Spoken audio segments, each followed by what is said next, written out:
Hello, my pretty awkward family. Welcome back to the podcast. This is a solo episode, and I haven't done one of these on a Monday in quite a long time. Obviously, we have our heart to hearts. If you're new to the podcast, every Friday I do a heart to heart, which is really just like what's going on, something I feel really called to share behind the scenes of the business, honesty, lots of transparency, tears sometimes, lots of laughs, just my heart to your heart.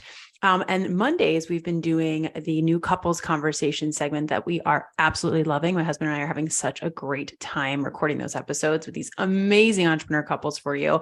And we have so many more on the docket, but I just really wanted to record this solo episode for this week because, well, twofold. One, it's timely because I'm running a free workshop tomorrow that I would love to see you come to. If this episode speaks to you, if you feel like this is where you're at right now in your business, then this is going to be a really good workshop for you to come to. But regardless, I wanted to get this message out because I've been talking to so many people in my DMs about how difficult 2022 was, even if they did well financially, even if they surpassed their income the year before, or they grew profit or whatever it was a tough year. And the reason I am even doing this workshop tomorrow is I had a lot of reflection, as we all do, a lot of time to reflect. And when I got my numbers back from my bookkeeper, I realized that we actually increased profit by quite a bit last year. And I'm going to be really honest about all of that on the workshop, the details, everything. So make sure if you have not already registered, it is tomorrow. If you're listening to this on when this releases, it is on January 24th at 3 p.m. EST. It's happening live. You can register through the link in the show notes, but I'm going to really just behind the scenes share so much of what went into all of that. And I'm going to give you a little sneak peek today so it can kind of prep you in a sense, but I'm really excited about it. And one reason I wanted to share was we had our hardest year in life yet, I would say, last year. And yet we still were able to do that. And there are a few key reasons. And I'm going to go through a framework that I'm going to teach in depth on the workshop. I'm going to share that with you in today's podcast, because this is one of the reasons I actually took this framework. I did this with myself last year. And that's the thing with frameworks. We do them naturally. And then we go, what did I actually do? And when we sit down and we analyze, we're like, oh, this is what I did. And so this is what I did. This is what I do with any client who's remodeling their business, who's changing things around, who knows that they can't keep operating the way they are, especially if they want to grow. I actually literally had a client almost verbatim say this. She's a recent client. She's new to working one-on-one with me. And one of the reasons she wanted to work with me is she wants to continue scaling. She's very successful, but she wants to continue scaling her business, but knows she cannot keep doing it the same way she is. She knows she will burn out. She knows she will sacrifice her marriage. She wants to start a family. It's like so in line with everything that I love talking about and helping people with. And she's like, I don't want to sacrifice that, but I still want to scale. And I know there's a way. And so we're really just looking at a lot of her back end. We're looking at how she approaches her launches, how she can edit them so they're not so hands-on heavy, how she can utilize things besides just relying on Instagram. Because while I think it's amazing if you can build your full business just on Instagram or another social media platform, it still requires you to show up. It still requires you front facing. It requires you to create lots of content, which it can be an amazing platform and something that I definitely think we can capitalize on and use. She wants to get into email marketing. She wants to start to expand so that she doesn't have to be front facing 24/7, and she can really leverage the content. She can repurpose it. There's so much potential when you're dealing with email and repurposing and all of that. So we're going to dive into all of that on the class, but I want to walk you through today some things that I've just been noticing, like why what used to work is not working anymore and how to remodel your business to profit more in 2023. So I'm going to go through some things that I've noticed that just are simply not working anymore. And then we're going to talk about my APEC formula. So hopefully that helps you, even if you can't come to the class, which I highly recommend you do and check it out. As of now, I'm not planning to have a recording, but you never know. So even if you see this after, go register. And you will get an email maybe with the recording if we decide to do that. So definitely go check it out. But I'm going to go through my APEC formula so you can get at least a head start on all of this. All right, let's dive in. So the first thing I want to talk about that I'm just noticing is not working anymore, that I think has been pretty obvious for a while, but it is wild to me how many of these I will still get. It's pretty wild, is DM cold selling. That is out. I feel it's been out for quite a bit. And now, could you argue quantity, right? You can DM 100 people, probably one will take you up on that, maybe 10, right? Maybe 10%. You totally can. Yes. I'm not saying it doesn't work, but if you want to do that, go for it. I don't think my audience wants to do that. I know I don't want to do that. And what is in is genuine relationship building. People are aware that you're selling. People are aware that people are selling on these apps, on social media, and they can be sold to at any moment. And they know that, like, they're very hyper aware of that. And so they can feel that. And something I will say too, I know this is hard to do when you're like, well, Megan, I have enough friends. I need to use social media for my business. And I get that. But I cannot tell you how many genuine relationships I have formed. Genuine, like, didn't go into it thinking they'd be a client, didn't go into it thinking I'd hire them, didn't go into it thinking they'd be a business partner in a way or a collab or anything. Just people was like, I like this person. I just want to like connect with them. And I'm not saying you have to get on a call or a coffee date or anything like that, right? I don't really do those. I don't really have time to do those, but just like catching up in the DMs and replying to stories and just being a human, right? I can't tell you how many of those ended up becoming clients or people I ended up collaborating with or hiring. It is wild how many of those relationships turned into that. And the reason is it's genuine. People can feel that. And again, I'm not under the ilk that you have to go and say, okay, I'm going to become best friends with these 5 people and hope that they hire me. That's not what it is, right? Now, what I do think is helpful is genuinely going out there and seeing who you can connect with that is an ideal client. But again, give them support, give them free content, give them free advice, give them that's the thing that is still is giving with no expectation or disappointment if they don't sign up, right? I can't tell you how many people that I've done that with, I formed relationships with. I'm like, I know they're an ideal client. And years later, they end up joining a one-on-one or they end up joining something of mine, right? And so I really encourage you to just look at how you're approaching your DM sales. DM sales can be incredible. I am a big fan of follow-ups. If someone says that they want to work with me and they are going through a tough season or whatever it is, fortune is in the follow-up. A few of my mastermind clients right now are people that I've worked with in the past that I followed up with, and they're amazing and they're crushing it. And I'm so happy they're inside. And they might not have been if I didn't extend that olive branch and go, hey, I think you'd be really great in this, right? So I'm a really big fan of DM sales, but not done in that cold way.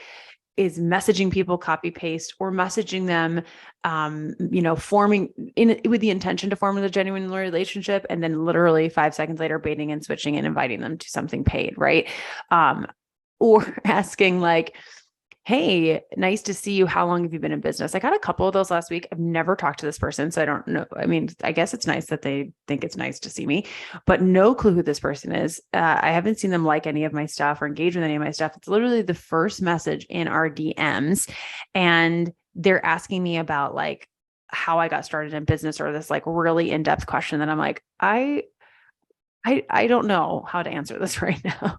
It's overwhelming, especially when it's someone I have no clue who you are, right? So I personally really recommend genuinely replying to people's stories that you want to start a connection and relationship with. I think that's the best way to start forming any relationship, because who doesn't like a good story reply?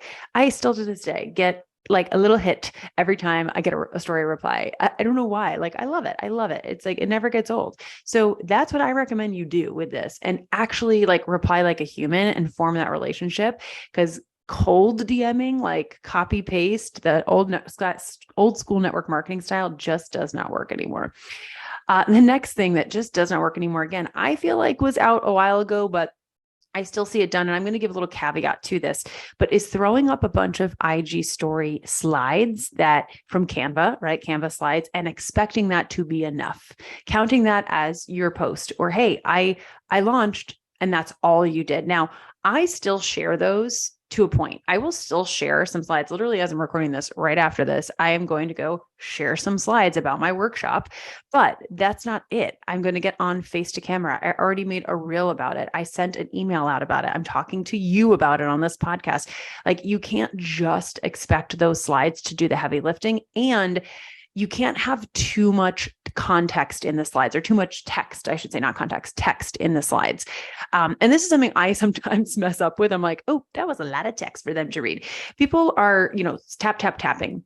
And if there is like a novel for them to read, unless you have a really good hook and it's like a heartfelt story, if it's just like a ton of information, they're probably going to keep tapping through. So just space it out. It's better to have more stories and space out and have less text on each one.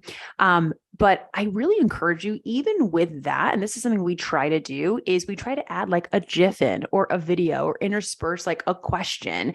You need to capture people's attentions. And that's why back in the day, and trust me, I do miss these days in many ways, I could throw up a bunch of story slides for a program and have a bunch of people sign up. Now, of course, that was after giving so much free value, really establishing my authority with people as like, hey, I know what I'm talking about. I can help you.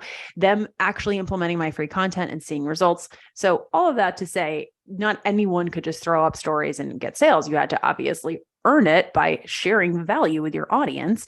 But when it actually came down to selling, I could do that. And it was pretty easy and amazing, honestly. I do miss that in many ways, of course, because it was easy.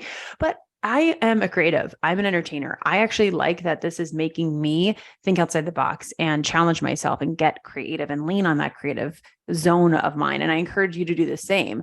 So something that I've referred to many, many times is edutainment, educating and entertaining your audience at the same time, and using each platform as it's encouraged. TikTok and Reels, they are prioritizing, and well, TikTok is pretty much only video, although now they're like prioritizing carousel posts, apparently. That's a whole other discussion for another day, but prioritizing short form video, right? So if you haven't gone on that bandwagon yet, you want to use these apps, you got to get on the bandwagon, or just use another app, or use another platform, or use another way to get clients, right? But use each platform as it's encouraged. How can you create a content series, for example, for your next launch that entertains people and makes them pay attention, right? It doesn't have to be a beautifully edited video or high quality in that sense, but it just has to be unique. Maybe it's like, I do the Alexis as your business coach. I do that series, right? I could do that more consistently, which I very well might, because people love it and I have so much fun with it, and actually teach something, but like make fun of it and entertain people at the same time, but still give them so much value. There is an entrepreneur I follow who I think is awesome, Jessica Seeley, her name is, and she does a lot of coaching and stories and TikToks from her bathtub. I think it's hysterical and I love it, right? And that's like, I think of her, I think of bathtubs, I think of bathtub coaching.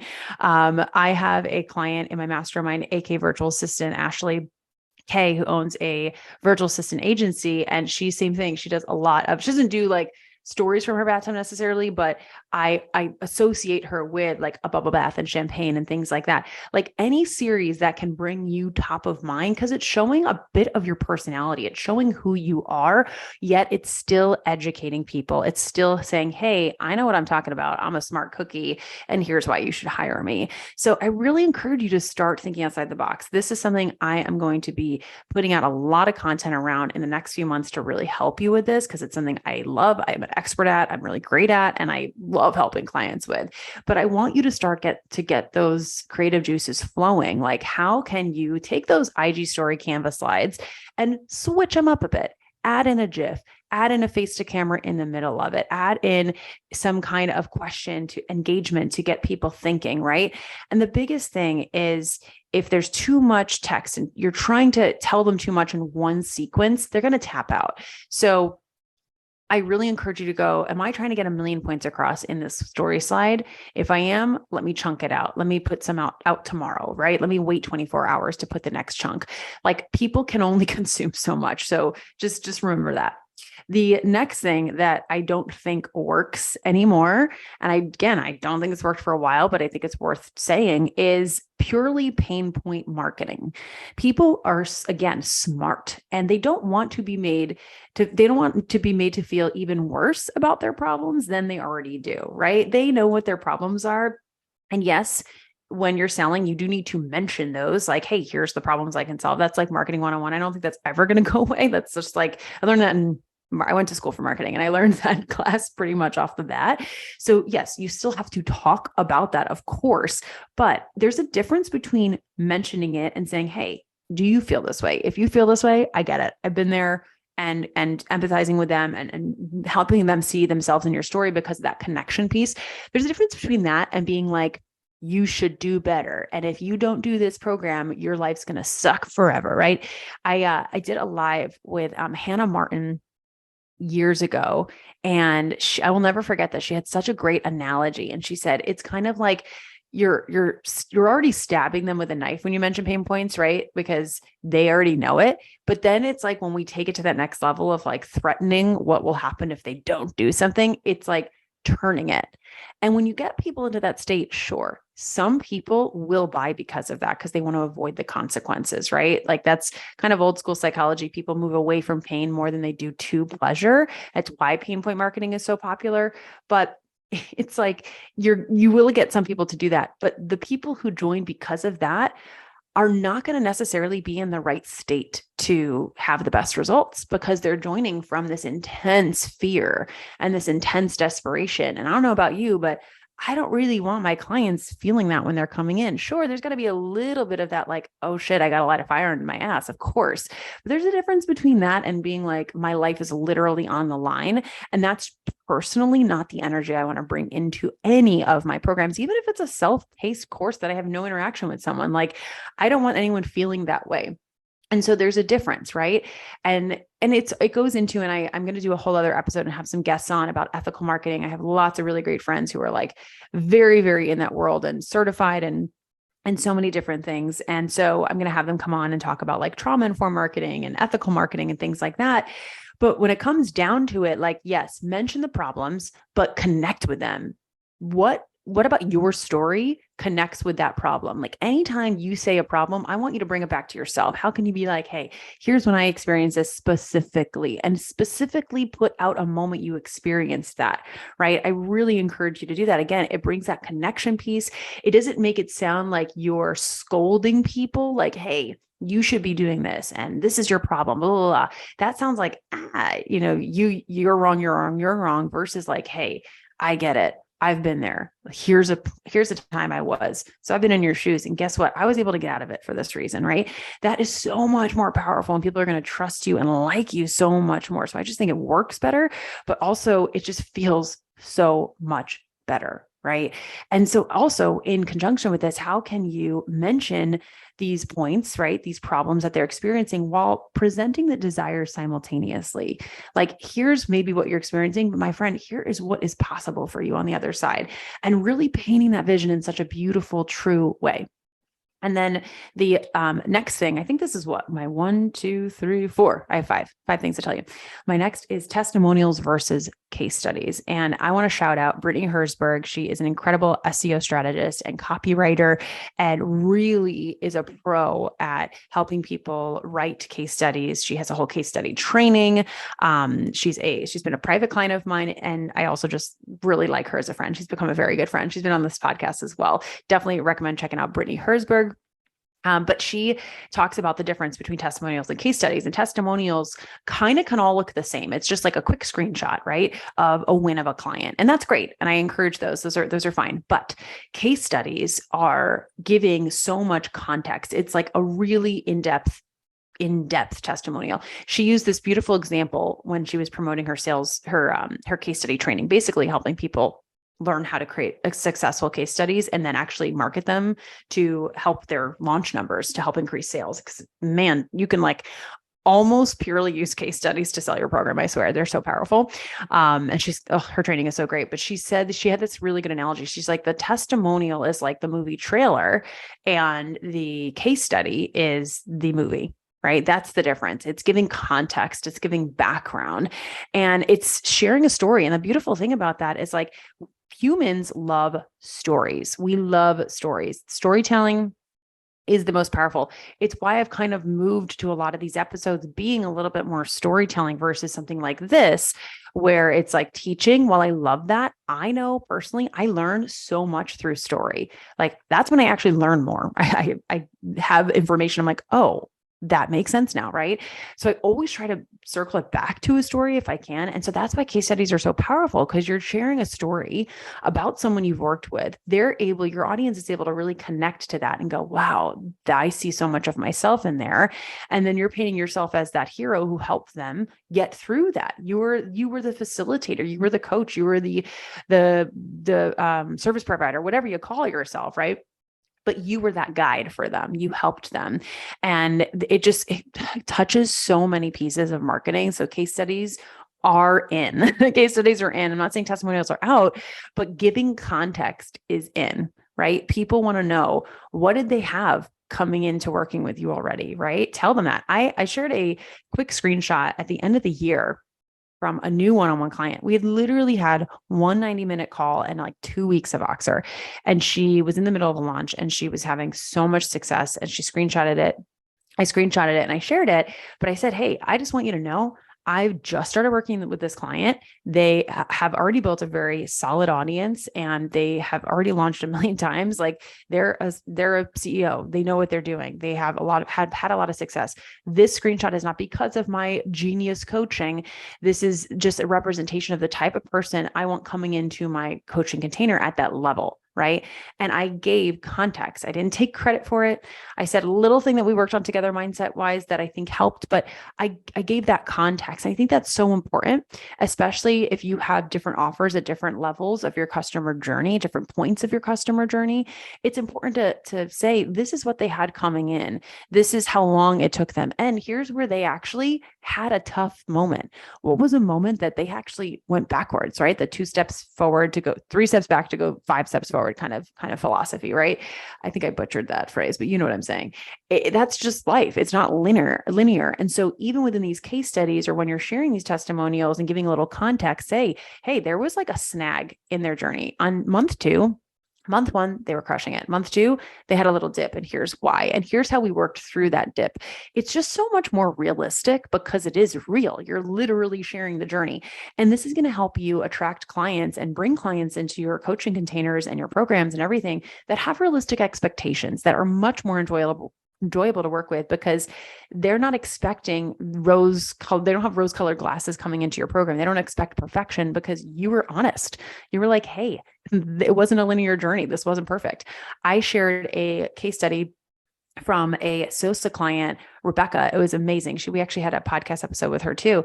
And she had, I think it was 20 no's. Maybe it was a little bit more or less, but it was around 20, I believe. I'm forgetting the exact number, but she had about 20 sales calls that said no. Oh, it's going to bug me if that was the number or not. But anyway, she had a lot of sales calls that said no before she had 2 yeses in a row and had her first 5K month. And then right away, the next month had her second. And I don't believe she's dipped below that since. It was like nothing, 5K, 5K. And she could have easily been like, oh my gosh, this isn't working. This program isn't working. Coaching doesn't work. I don't work. Something's wrong, blah, blah, blah, all that stuff. But she kept going. Now she tweaked, she edited, she analyzed, she audited, right? She didn't just keep rinsing and repeating. She made sure she looked at each call and went, okay, what went well? What went wrong? Were they just not the right client? How can I attract the right person? All those things, of course.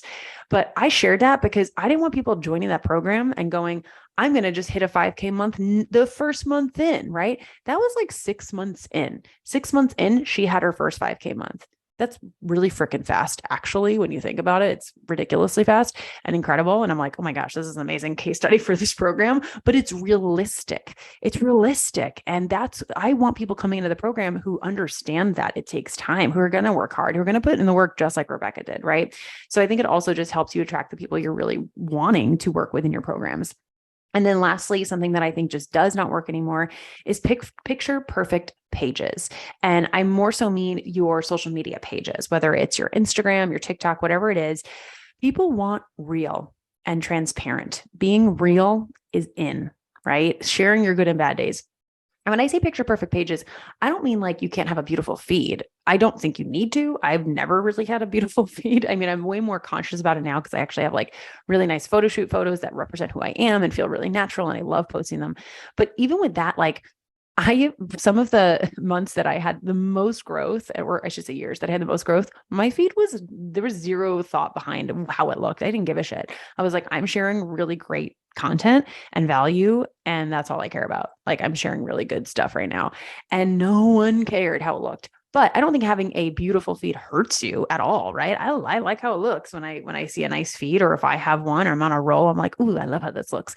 But I don't believe that that's going to equal your increased sales unless you're in an industry or a profession that can help, right? Maybe if you're a brand designer or if you're a marketing agency. I think in those senses, like if I go to a marketing agency's page and it seems like all over the place, that might be a red flag. Or same thing with like a brand design. Like oh my gosh, my friend Jasmine, who is our designer, does all the web pages, helps me with creative direction, high flyer powerhouse. Shout out to Jasmine. Her page is beautiful. And you can tell it's like very her. It's very on brand. It's very specific. It's very intentional.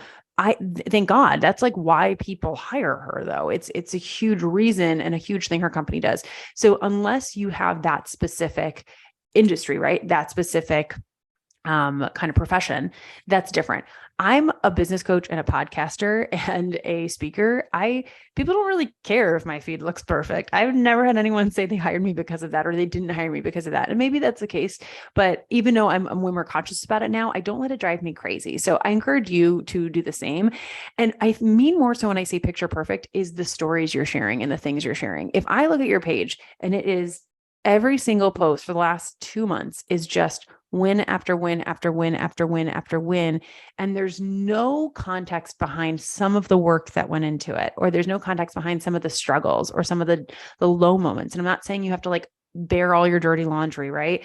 You don't need to share your separation story like I do. You don't need to, I share a lot. I do. And it's something that's just part of who I am. It's part of my brand. I'm not saying you have to do that, but give context, be honest. And you know what? I know this will help conversions. Like when I see someone share a really incredible financial win, and at the same time, in the same breath, they're sharing a struggle that happened, that occurred to get there. I'm like, I trust that person. I trust that person so much more than someone who's like, 100K months, everything's perfect, my life's amazing, because it's not true. I just know that it's not true because life is not perfect. I have been around for 35 years and I have yet to meet a perfect life. I have yet to see that. And so I don't think any of my audience does this. I'm seeing a lot of people moving away from this, but I really encourage you to go, have I shared some real shit lately? Again, to as much as you want. You don't need to share a lot of your personal life. You don't need to share any of your personal life if you don't want to. But if you are someone who's sharing their income, and that's a huge part of what you share in your selling point, share a little bit of the messiness to get there. Be honest about that, or be honest about how much work it took. Like I see some people presenting that they're working 4-hour days or 4-hour weeks and making all this money. And I'm like, I know that's not true. And then, or maybe it's true. I don't know. I have a little bit of skepticism. And then I'll see someone post and they share about how much they're making, and they're making a ton, but they're also being really honest about how much work it took and where their life is, right? Like what kind of lifestyle they have. Do they have a family? Do they not? And they're being really clear about it. Like, hey, this is how many hours I work. It is a lot. It is a lot. And that's something I try to do so often. When I had my most like biggest growth year, like 5 times my income in 1 year, I was working so much. I was working a lot. I was working 5 days a week, mostly, sometimes 6. And usually I was on calls from like 9 a.m. to 5 p.m. and then doing some content around that and launch planning. Like I was working at least 8 to 10 hours a day. And when you're a creative, that's a lot of hours, actually. I wasn't like 4-hour work week. Like that wasn't happening. And so honestly, this goes perfectly into the framework I'm going to teach in the workshop. When I actually sat down and I got my numbers, I was like, oh my gosh, I worked so much less last year than ever before out of necessity because of what was happening in my life. I literally had to devote my energy and time to my family and to myself when I had my miscarriage. Like there was just, I could not do as much as I did. I physically, emotionally, mentally couldn't. Still worked my butt off. I still worked a good chunk last year, but way less than the year before. And our profit was almost $100,000 more. And now a huge part of that was expenses and something that we were really intentional with. And I'm going to be really honest about that and talk about that in the class, or in the workshop, I should say. Class, workshop, same difference. And so I will share all that. But I was like flabbergasted. I was like, wow, I worked so much less hours, and I'm doing a much better job of tracking my hours. So I don't have like exact numbers for you. I'm not going to make up numbers, but it was a lot less. I would just say it was a lot less, again, because it had to be. And so that's something that I will always be really honest about. Like, when I was making the most money, I was working a lot. I really was. And I know that you can get to those big months without working 24/7, but I also believe it takes longer. And that's okay. That's okay. Like, that's what the journey we're personally on is. We are building slowly back up because I don't want to do that. I refuse to do that. I can't do that with the life I want to have and the family we want to create. So picture perfect pages are out. People want real and transparent. Being real is in. Share context to things, share the good and the bad days, be honest. You're going to, again, attract so much more aligned clients because of that. So let's go into how to remodel your biz to profit more in 2023. I'm going to go through this pretty quickly because this is something that I'm going to dive deep on in the workshop. So again, make sure you go to the show notes to register. So I have an APEC, APEC. I was trying to come up with like something I was trying to like reword the words because I wanted something that was like with an M, since my name's Megan. And I just couldn't. So it's fine. It's fine. This is what it is. This is the truth.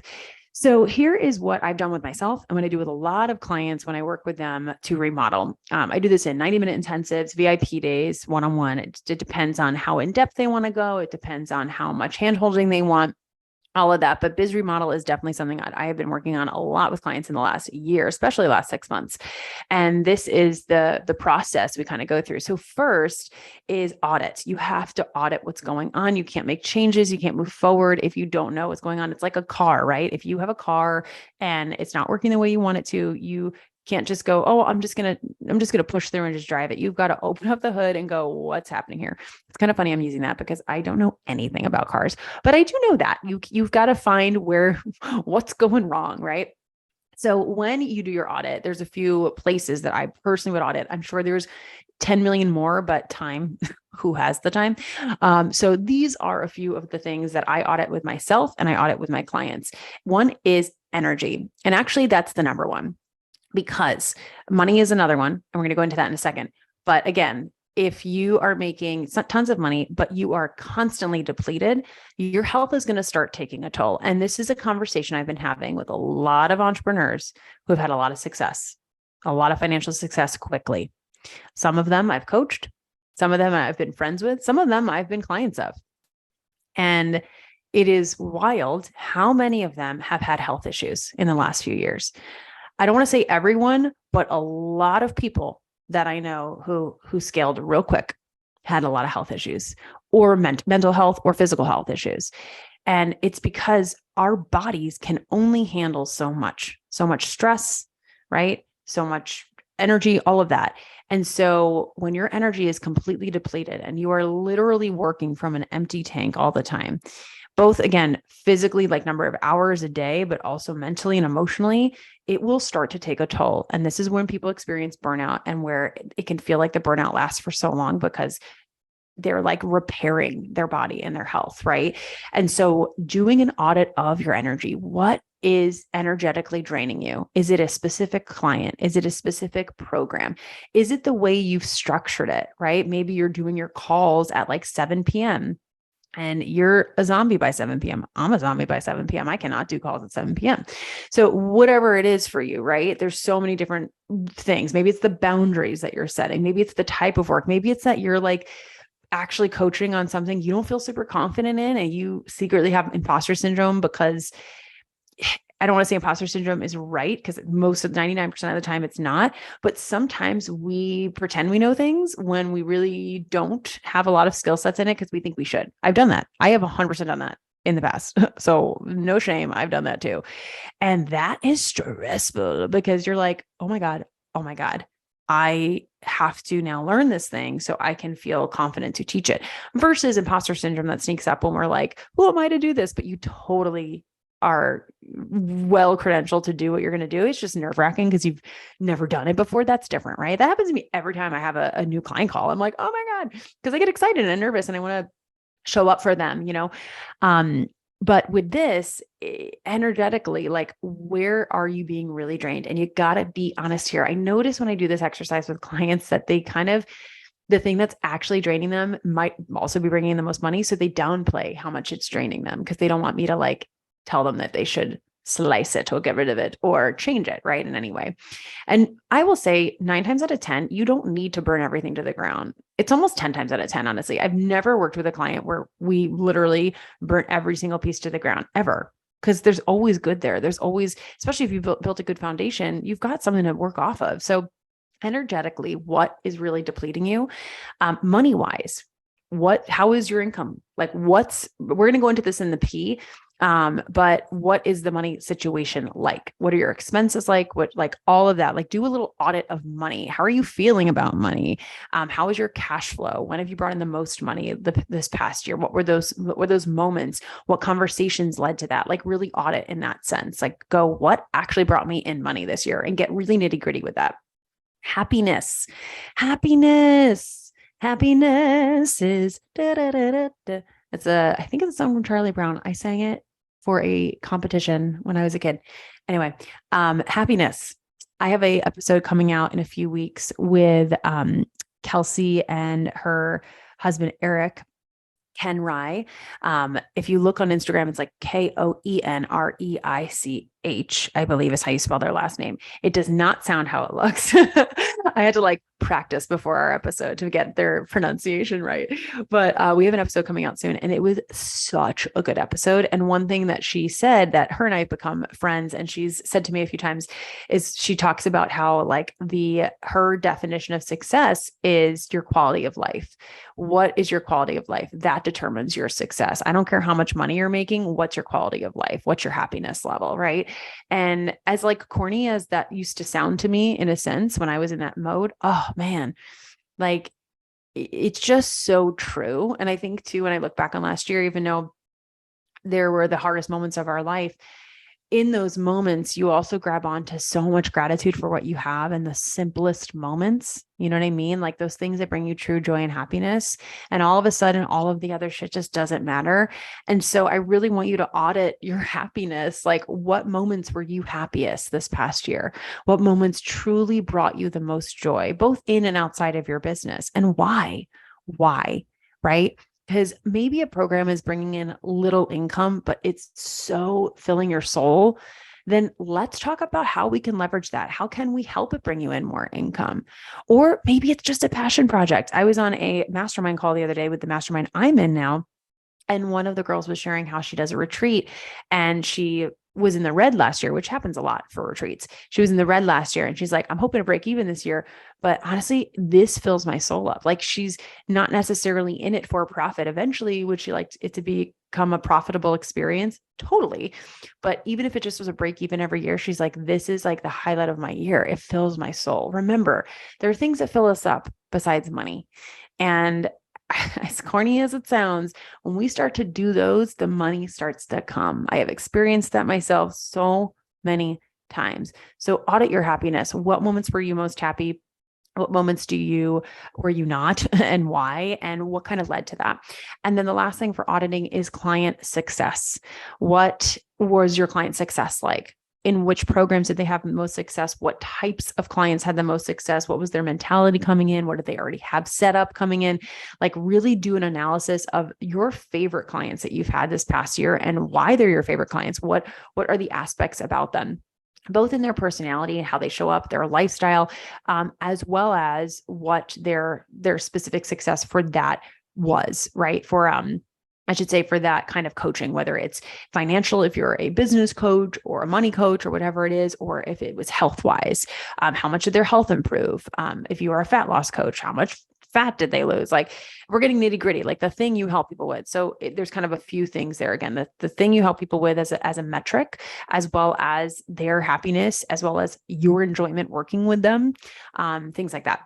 So that's the A part is audit. Next is the P, that's programs, profit and potential. It's kind of a 3P: programs, profit, and potential. What programs are bringing in the most profit for you right now, and what are bringing in the least, and what have most potential? Sometimes the ones that are bringing the most profit also have the most potential. Sometimes the ones that are bringing in the least have the most potential if you made some tweaks. And this is something that's really fun when I go through this framework with clients. I'm like, wait, if you just change this, this, and this could be huge, right? Or where can you fill a gap in your industry? I just did this with a client who just released her membership in the sex coaching industry, and she's really filling a gap. And we worked on this during our VIP day. We worked on this during our whole 6 months of one-on-one coaching.